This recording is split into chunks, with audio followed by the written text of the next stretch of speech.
Hello everyone, in this tutorial we are going to learn the database connectivity between Python and MySQL and इसका use करके हम एक छोटी सी CRUD application जो है वो क्रिएट करने वाले हैं। CRUD stands for, CRUD के अंदर जो C होता है, C stands for create, R stands for retrieve, U stands for update and D stands for delete. We have already performed all these operations in MySQL. तो MySQL में हम directly इन सारे operations को perform करते थे। Today we are going to apply all these operations using Python okay, and for this purpose we have to install certain packages.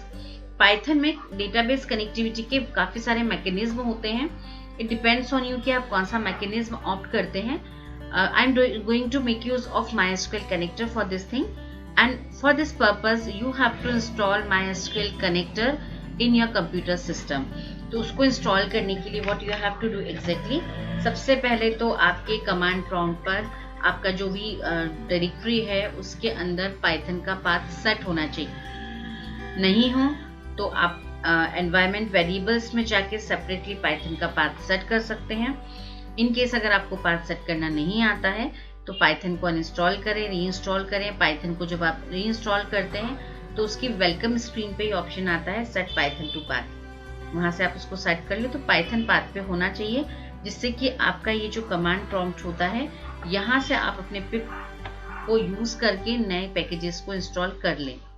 Okay, so I am going to install this package MySQL_connect_python package over here, and for that I am going to make use of the command pip install then MySQL_connector_python and ये particular जो utility है मेरे system में already installed है, तो मुझे यहाँ message मिल जाएगा requirement already satisfied.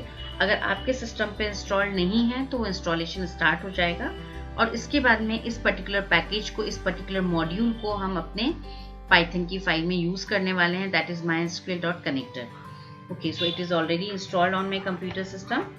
Okay, then इसके बाद में हम लोग क्या करने वाले हैं, आफ्टर इंस्टॉलेशन हम यहाँ पर IDLE ले लेते हैं और IDLE में जाके I am going to create a new file और इस फाइल को मैं यहाँ सेव कर लेती हूँ with some name. So I am going to name it as python.py। Connectivity का कोड हम लिखेंगे। Now what we have to do, we have to import this packages. तो मुझे पहले कौन सा पैकेज चाहिए, so I need this MySQL connector first. So we have to import this particular package MySQL.connector। Then secondly मैं यहाँ पर एक और पैकेज को इंपोर्ट करूंगी मेरी फाइल के अंदर, that is the sys package. हम यहाँ पर क्यों इंपोर्ट करने वाले हैं, इस sys पैकेज के अंदर हमारे पास एक फंक्शन होता है, that functions name is exit and this exit function we are going to make use for closing Python application। तो हमारा जो पूरा सॉफ्टवेयर होगा तो हमको उसको क्लोज करना है, तो उसके लिए मैं एक exit फंक्शन का यूज करूंगी and that for particular function I am going to import this sys module. Okay, so let's begin the coding. तो यहाँ पर जाकर हमने सबसे पहले लिखा import MySQL.connector। आपको ये चीज पता है कि जब भी हम किसी पैकेज को इंपोर्ट करते हैं, किसी लाइब्रेरी को इंपोर्ट करते हैं, तो उसके फंक्शन को यूज करने के लिए हमको इस नाम को बार बार यूज करना पड़ता है। ये नाम थोड़ा सा लंबा है तो हम इसका एक एलियास डिफाइन कर देते हैं बाय द नेम SQ की जगह आप कोई भी वेरिएबल ले सकते हैं। Then second import statement will be for import sys को भी आप कुछ नाम दे सकते हैं, एस करके यहाँ पर मैंने s ले लिया। तो जब भी मुझे एग्जिट फंक्शन को यूज करना है then I will be writing s.exit। तो ये दो स्टेटमेंट मैंने यहाँ पे ले लिए हैं। Now what we have to do, we have to perform connectivity perform करने के लिए यहाँ पर हम एक फंक्शन यूज करने वाले हैं। इस फंक्शन का नाम है connect function. The functions name is connect. ये कनेक्ट फंक्शन हमसे 4 पैरामीटर लेता है। The first parameter is the name of the host. So we will provide host name over here. After host name, it will ask us for the user ID of database program, that is MySQL's user ID and password. Password के लिए यहाँ पूरा password keyword define नहीं है. This is pass wd and the fourth parameter will be the database name. So database equals to and like this. और ये जो मैंने inverted commas आपको खाली छोड़े हैं, इस जगह पर हम करस्पॉन्डिंग पैरामीटर्स की वैल्यू पास करने वाले हैं। Okay, so this is the connect function. Connect function कहाँ रखा रहता है? It is kept in MySQL connector library. और इस कनेक्ट फंक्शन के थ्रू पाइथन और MySQL के बीच में कनेक्टिविटी एस्टेब्लिश होगी if you are going to pass correct parameters in all this variables. इन चारों में जब आप करेक्ट पैरामीटर्स पास करेंगे तो कनेक्टिविटी एस्टेब्लिश हो जाएगी. So let's do it first. तो मैंने यहाँ पर एक वेरिएबल ले लिया है. I am going to call it as con. It is a variable name. आप इसकी जगह कुछ भी नाम ले सकते हैं. और चूंकि मेरा कनेक्ट फंक्शन SQ पैकेज के अंदर, MySQL कनेक्टर पैकेज के अंदर है, उसका एलियास मैंने SQ दिया. So I am writing SQ and then I am going to write this function as connect. And the first parameter I will pass over here is the host. Host name MySQL जो है उसको हम local host कहेंगे. local machine पे installed है. Server का नाम होता है तो यहाँ पर हम इसके लिए local host ही लिखेंगे. Then हम यहाँ पास करेंगे user. जब आप MySQL को इंस्टॉल करते हैं, if you are not going to put any extra effort over there, तो उस वक्त इसका by default नाम जो रहता है user ID that is root. अगर आपने एक्सप्लिसिटली कोई और MySQL का GUI वगैरह इंस्टॉल किया है या आप वहाँ पर जो है MySQL योग का यूज़ कर रहे हैं और आपने कुछ नया यूज़र आईडी वहाँ पे क्रिएट किया है, तो आप उस यूज़र आईडी को इस रूट वर्ड से रिप्लेस करें. So this is a replaced variable अगर आपके पास कुछ और है तो. देन पासवर्ड, अगर आपने इंस्टॉलेशन के वक्त कुछ और पासवर्ड डाल रखा है अपने सिस्टम के अंदर तो आप पासवर्ड मेंशन करें. मेरे केस में मैंने MySQL में कोई पासवर्ड नहीं दिया है. And even I am not going to provide any space over here. सिर्फ मैंने strings को open किया है, close कर दिया है. Then database name you have to mention. तो database यहाँ पर मैं जो है create करने वाली हूँ project के नाम से. Even मैंने already create कर रखा है. So I am going to make use of this project database that is already created in MySQL. Let me show you that also. So this is my MariaDB prompt. MySQL बिल्कुल same way में work करता है. मैंने यहाँ पर एक project नाम का डेटाबेस ऑलरेडी क्रिएट कर रखा है and I am going to use this database. So I am mentioning this name. तो ये पहले से प्री क्रिएटेड होना चाहिए डेटाबेस आपके पास में and you have to mention the name of this database over here. अब अगर यहाँ के सारे पैरामीटर्स करेक्ट हैं और कनेक्टिविटी हो गई है, then you will be getting a message as if con dot is. हम इसको यहाँ चेक कर लेते हैं. तो इस कनेक्ट मेथड हम यहाँ पे यूज कर रहे हैं. इस connected method name is connected. ये जो इस कनेक्टेड मेथड है ये क्या करने वाला है exactly? It is going to check whether the Python environment is connected to MySQL और not. If it is connected then it is going to return you value if the environment is connected. If not then it is going to return you false value. Okay. So on this basis we are just going to flash out a message for the user. तो मैंने यहाँ पर जाकर colon sign लगाया and then I am going to print a message over here and इसमें मैंने जाकर एक मैसेज दे दिया है connected and then we are going to put else over here और इसके अंदर हम यहाँ पर मैसेज दे देंगे नॉट कनेक्टेड. हमारे सिलेबस में एक्सेप्शनल हैंडलिंग नहीं है. एक्सेप्शन हैंडलिंग नहीं है इसलिए मैं यहाँ पे एक्सेप्शंस को हैंडल नहीं कर रही हूँ. अदरवाइज हम यहाँ पे एक प्रॉपर मैसेज के थ्रू ये भी पता लगा सकते थे कि हमारी कनेक्टिविटी क्यों नहीं हो रही है. तो ट्राई एक्सेप्ट ब्लॉक होते हैं पाइथन के अंदर एक्सेप्शन हैंडलिंग में जो यूज होते हैं, but since it is not the part of our syllabus so I am not using them over here. तो यहाँ पर जाकर हमने इसको टेस्ट करवा लिया. इसको हम एग्जीक्यूट करके देख लेते हैं एक बार how our code is working. So if all parameters are correct I will be getting a message is connected. If not, then I will be getting a message not connected. आपको not connected method का message कब आएगा? For example I am putting a space between local and host. Save किया मैंने file को और अब एक एरर है तो ये कनेक्ट नहीं होगा. It will be giving me such errors. मुझे इतने सारे can't connect to MySQL server localhost, so it will be giving such errors over here. अगर मैंने यहाँ पे पासवर्ड की जगह पे एक छोटा सा स्पेस प्रोवाइड कर दिया and I am going to press F5 key, then also I am getting this message access denied for user root at localhost. तो अगर आपके इस पर्टिकुलर लाइन में कहीं भी कुछ पैरामीटर्स पास करने में गड़बड़ है then we are getting such messages over here. तो अभी मेरा एनवायरनमेंट कनेक्ट हो चुका है. Now what we are going to do, हम अपने प्रोजेक्ट के लिए कुछ प्रोविजंस करते हैं. तो हम यहाँ पर चूंकि कंसोल एप्लीकेशन रन कर रहे हैं तो हम यहाँ पर क्या करेंगे कि हमको जब भी क्रूड एप्लीकेशन रन करना है, insert update delete operations run करना है, तो हम यूजर से एक चॉइस इनपुट करवा लेते हैं and on the basis of that we are going to process their task. तो उसके लिए मैंने यहाँ पर एक सबसे पहले तो एक प्रिंट स्टेटमेंट दे दिया है। प्रिंट के अंदर मैं एक छोटा सा मैसेज दे देती हूँ एंड मैंने यहाँ पे एक छोटा सा मैसेज दे दिया लाइब्रेरी मैनेजमेंट सिस्टम, या फिर मैं यहाँ लिखती हूँ crude application for table book, crude application for table book. Book table के अंदर हम insert update delete command run करके देखेंगे। So I have given this message over here. अब मुझे यूजर से एक चॉइस फिल करवानी है, तो मैं यहाँ पर चॉइस फिल करवानी है। So I will be taking a variable here. तो मैंने यहाँ पे ch नाम का एक वेरिएबल ले लिया है और चॉइस में इंटीजर के फॉर्म में पुट करवाना चाह रही हूँ, तो मैंने int ले लिया है। Then I am taking input and I am taking enter a number और enter a number to perform following task like this। I have given a message over here। और अब मैं यहाँ पे चेक करूंगी कि अगर ch की वैल्यू 1 है, if ch equals to 1, so what I have to do exactly, I have to perform code for insertion। तो हम इंसर्शन का कोड लिखेंगे, कैसे लिखेंगे, क्या लिखेंगे, हम बात करेंगे आगे। अभी मैं यहाँ सिर्फ कमेंट में लिख देती हूँ इंसर्ट कोड, इफ, और यहाँ भी मैं पास डाल देती हूँ क्योंकि इसमें कुछ स्टेटमेंट चाहिए हमें। पास डाला मैंने।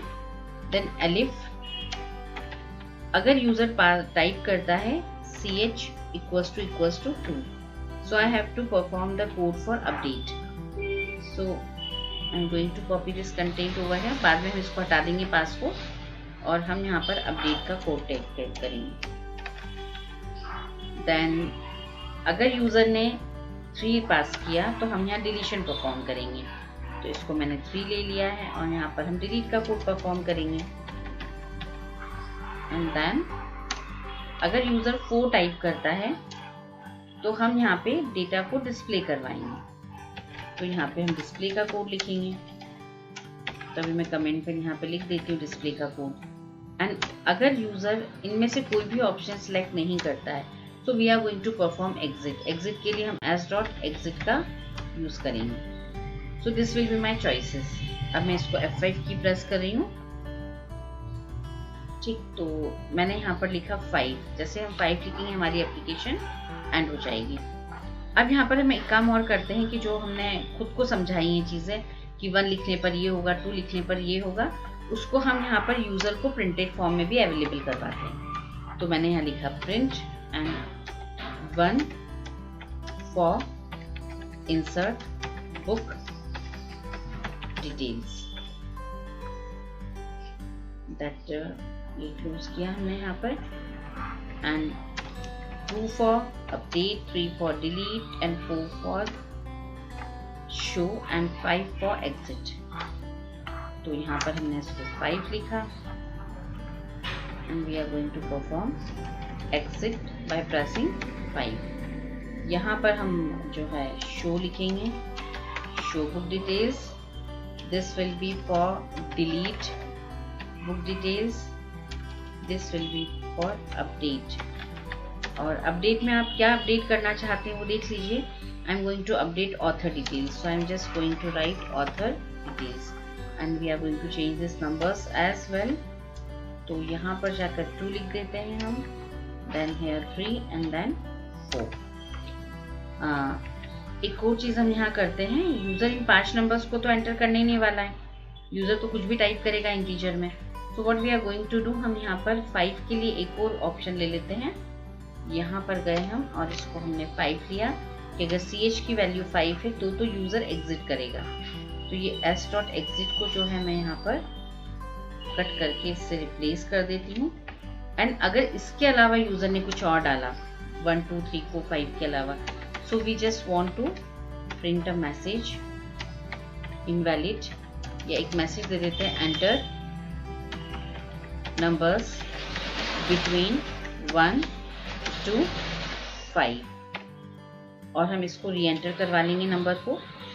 And for re-entering the number, what we are going to do, we are going to again take the value of ch. तो ये हमने ch को यहाँ पे लिख लिया है, इसको हमने सेव किया. Now what we want to do exactly, ये जो कोड है एक ही बार रन होगा, तो इमीडिएटली बाहर आ जाएगा कोड हमारा. जैसे अभी एग्जीक्यूशन में आपको करके बताती हूँ. मैंने यहाँ पर डाला सपोज 67, तो ये मुझसे एक नंबर लेगा. I am going to put a number and my code will be closed. बंद हो जाएगा अपने आप, क्योंकि वो एक ही बार रन होगा सिक्वेंशली, इसके बाद कुछ लिखा नहीं है. मैं ये चाहती हूँ ये सब चीजें बार बार एग्जीक्यूट हो. तो इसके लिए हम लोग क्या करेंगे, we are going to put a loop over है. तो मैंने लिखा while ch does not equals to 5, क्योंकि 5 पर हम बाहर आ रहे हैं. तो मैंने यहाँ पे लिखा जब तक ch की वैल्यू 5 नहीं हो जाती है, ये पर्टिकुलर चीज बार बार एग्जीक्यूट होनी चाहिए. कौन सी पर्टिकुलर चीज, ये सारा कंटेंट बार बार एग्जीक्यूट होना चाहिए. और आपको ये पता है कि वाइल हेडर है, तो इसको मुझे इंडेंट करना होगा. तो हम फॉर्मेट में गए, हमने इंडेंट रीजन परफॉर्म किया और हमने पूरे कोड को इंडेंट कर दिया है यहाँ पर. अब क्या होगा, जब तक आप 5 नहीं डालेंगे हमारा कोड बार बार एग्जीक्यूट होता रहेगा. देखिए मैंने यहाँ पर डाल दिया 45. It will take some value with me. और मैं यहाँ कुछ भी डालूंगी, whatever I am going to put, ये फिर से एग्जीक्यूट होगा, फिर से मुझसे वैल्यू पूछता जाएगा. मैं 1 डालूँ, 2 डालूँ, कुछ भी डालूंगी, बार बार एग्जीक्यूट होगा. कब तक, जब तक कि मैं 5 प्रेस नहीं करूंगी. When I will press 5 my code will B exerted. तो ये इस तरह से लूप के अंदर हमने इसको यूज किया है. अब हम करते हैं इंसर्ट का कोड. इंसर्ट को परफॉर्म करने के लिए what I am going to do, I will create a function. How to create functions in Python using the keyword def. तो डेफ हम यहाँ लिखेंगे फॉलोड बाय फंक्शन नेम. तो फंक्शन नेम का मैंने फंक्शन का नाम दे दिया इंसर्ट डिटेल्स, और ये मैंने फंक्शन यहाँ पे क्रिएट किया है. This is the function header. What I have to do exactly, मुझे बुक नाम का टेबल बनाना है और टेबल बनाकर उसकी जो फील्ड्स है उस पर डेटा इंसर्ट करना है. So that thing I have already done in my MySQL. तो MySQL में ये जो प्रोजेक्ट नाम का डेटाबेस है, इसके अंदर मैंने ऑलरेडी एक बुक्स नाम का टेबल क्रिएट कर रखा है. So I am going to put a query over here, select star from books and something, select star from, I have written select star from books. Press enter key. So we will be getting the fields name as well, book ID, book name, cost, publisher and author. और ये सारा data जो already इसमें डला हुआ है वो दिख रहा है आपको. तो आपको book ID, book name, cost, publisher and author user से पहले लेना है ना. और डेटा टाइप भी हम इनके देख लेते हैं. तो मैंने यहाँ पे डिस्क्राइब बुक्स लिखा. So we can view the data types of this fields also. So book type is of integer, book name varchar है, कॉस्ट फ्लोट है, पब्लिशर वैरकेयर है, ऑथर वैरकेयर है. तो ये स्ट्रिंग वैल्यूज हैं और 2 न्यूमेरिक वैल्यूज हैं मेरे पास, int एंड फ्लोट. तो यहाँ पर हम करस्पॉन्डिंग डेटा टाइप में कन्वर्शन भी करेंगे.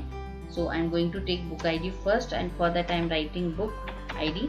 मैं जैसे मैंने फील्ड्स के नाम दिए हैं, बिल्कुल मैं पाइथन वेरिएबल भी वैसे ही ले रही हूँ. You can take them different also. This is a Python variable. You can take any name over here, but I'm taking similar variables.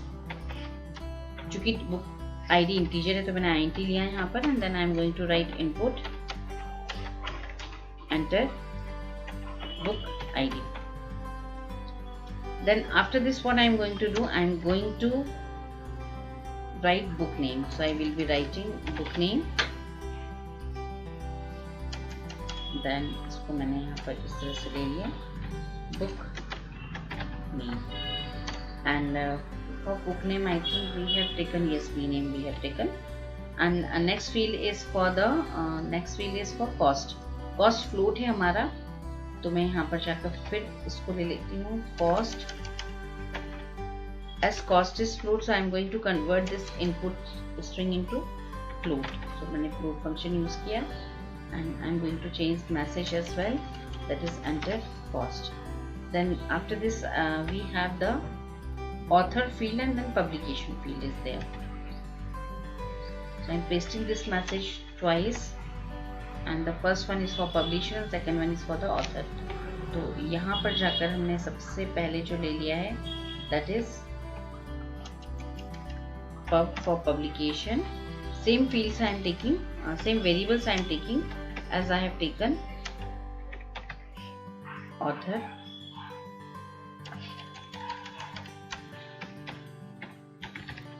enter publisher,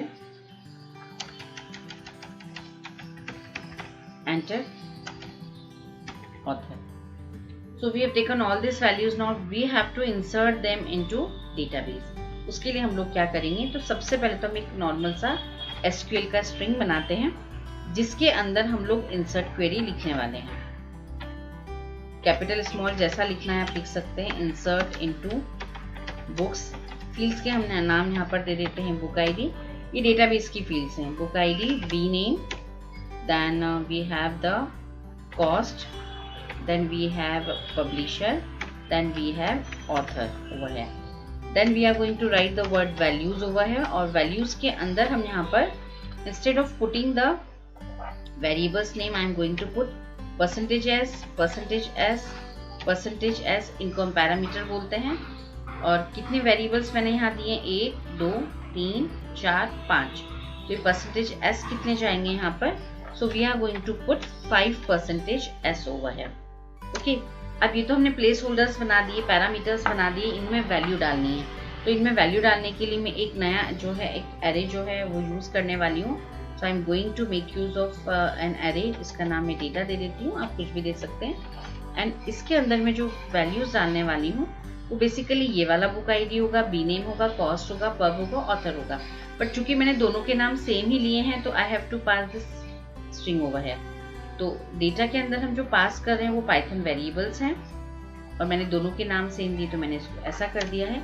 Now what we are going to do, we are going to make use of execute method of connection object. So I am going to write con over here, con dot execute. Execute method हमारे command को ले जाएगी और कौन सा command, insert command. insert command कैसे जाएगा, so I will pass this SQL statement, ये जो मैंने वेरिएबल SQL ऊपर बनाया है इसको, ये वेरिएबल है ना, तो इस वेरिएबल को मैंने यहाँ पर पास किया है।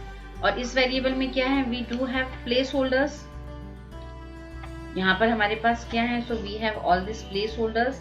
अब इन प्लेस होल्डर्स में वैल्यू तो नहीं, इनको अटैच करना है वैल्यू के साथ, तो हम इनको किसके साथ अटैच करने वाले हैं, इन वैल्यूज के साथ अटैच करेंगे। बुक आईडी की वैल्यू पहले एस में जाएगी, बुक नेम की वैल्यू दूसरे एस में जाएगी, कॉस्ट की वैल्यू तीसरे एस में जाएगी, पब्लिशर की चौथे परसेंटेज एस में जाएगी, एंड ऑथर की वैल्यू लास्ट वैल्यू को असाइन होगी। तो लाइक दिस 1-on-1 बेसिस पे वैल्यूज बाइंड होंगी। ओके तो कैसे बाइंड होंगी, कब बाइंड होंगी, तो एग्जीक्यूट मेथड में हम यहाँ पर डेटा को सेकंड पैरामीटर पास कर देंगे। तो कॉन डॉट एग्जीक्यूट मेथड जो है वो क्या करने वाली है, so it will move to MySQL और वहां पर जाकर इस कोड को वो एग्जीक्यूट करेगी विद द गिवन पैरामीटर्स और वहां पे इसको रन करेगी। और आफ्टर एग्जीक्यूटिंग सक्सेसफुली, जब ये सक्सेसफुली एग्जीक्यूट हो जाएगा तो जो भी चेंजेस डेटाबेस के अंदर हुए हैं उसको हम परमानेंटली सेव करने के लिए यहाँ पर कमिट कमांड का यूज करेंगे। So this is the code for insert. मैंने आपको पहले भी कई बार बताया है कि जब हम फंक्शंस बनाते हैं तो फंक्शंस काम नहीं करते हैं till we are not going to call them. तो फंक्शन को कॉल कैसे किया जाएगा, तो ये जो हेडर है फंक्शन का, इसको मैं रिप्लेस कर देती हूँ दोनों स्टेटमेंट से। ये मैंने रिप्लेस कर दिया है यहाँ पर like this. So when I am going to press 1 तो डेटा इंसर्ट होगा और डेटा इंसर्ट होने के बाद मुझे एक मैसेज भी चाहिए, तो मैंने यहाँ पे लिखा प्रिंट और डेटा इंसर्टेड। एंड एक काम हम और करते हैं कि जब हम यहाँ पर आएंगे तो यहाँ पर भी आपको एक मैसेज आना चाहिए that what application we are doing. तो हम यहाँ पर क्या कर रहे हैं, we are inserting details in books table. This is the first functionality we are executing over here. इसको मैंने यहाँ लिया है, मैं आपको यहाँ कोड एग्जीक्यूट करके बता रही हूँ। F5 की मैंने यहाँ प्रेस किया, I am pressing 1 over here और मैंने एंटर की प्रेस किया। एंड अब यहाँ पर हम बुक आईडी डालेंगे, तो मैंने यहाँ पे बुक आईडी डाला 712। बुक का नाम मैंने लिखा यहाँ पर माई बुक। कॉस्ट हम यहाँ पर डाल देते हैं 899 एंड पब्लिशर का नाम मैंने यहाँ पर दे दिया and author's name and I press enter. So we got this error over here and the error is MySQL connection object has no attribute execute. Yes, so what's the error exactly?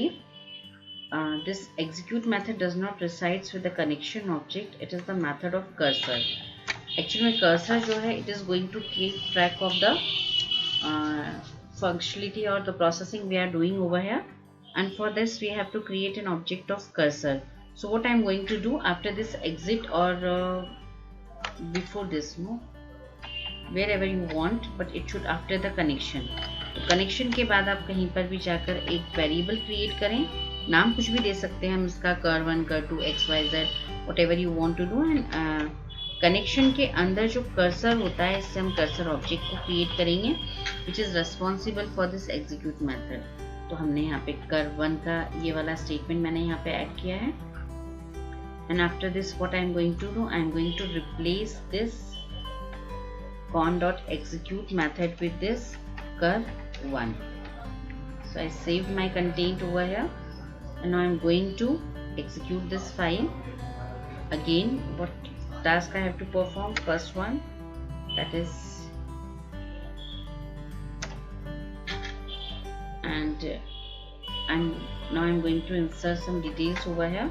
तो मैंने यहाँ पे 127 ले लिया है book ID, book का नाम मैंने यहाँ पे फिर से ले लिया है my book, and the cost is 670 rupees. Publisher name is BPB, and author I am going to take my name, and data is inserted. So like this we can insert details in the book table. Check कर लेते हैं data insert हुआ है कि नहीं हुआ है. So we will move on to this MySQL prompt, and now I'm going to execute this select query over here and see data is inserted from MySQL prompt. So this is the way we can insert data in books table. So rest of the code we are going to see in the next video. Till then, have a good day.